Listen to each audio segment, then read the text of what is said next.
Guégon est une commune de 2389 habitants, au dernier recensement qui date de l'année dernière. Alors nous avons derrière nous une église romane qui est en forme de croix latine du XIIe siècle.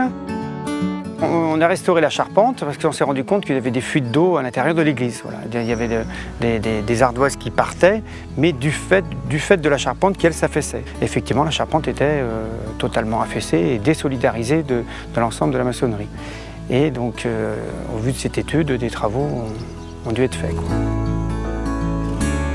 Le marché de travaux est sorti à 590 000 € et donc nous arrivons à 80% de subvention, donc 60% de la DRAC, un peu de la région et du département. Sans l'aide de la DRAC, nous n'aurions pas rénové cette église. Voilà. C'était un coût important parce que le montant se montait à 600 000 €.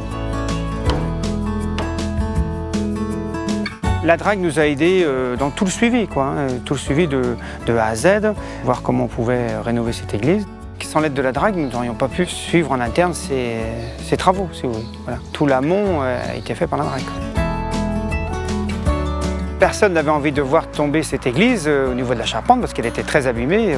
Toute la charpente a été greffée, retravaillée, reconsolidée sur les murs en pierre. Et maintenant, on recommence dans l'autre sens. On repose les chevrons, les voliges et les ardoises, quoi.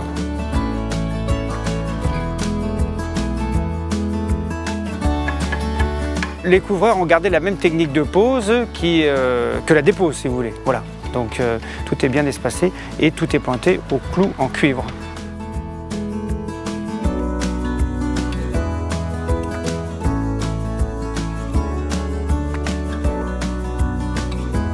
Les Guégonais ne voient que par leur église. Voilà, elle est très bien située, elle est mise en valeur, en hauteur. Ce qui est important, c'est l'image. On ne peut pas laisser un édifice religieux ou autre d'ailleurs, un bâtiment public en ruine. L'église, c'est un lien social. On s'attache à cette église. Tout le monde souhaite qu'elle soit bien mise en valeur.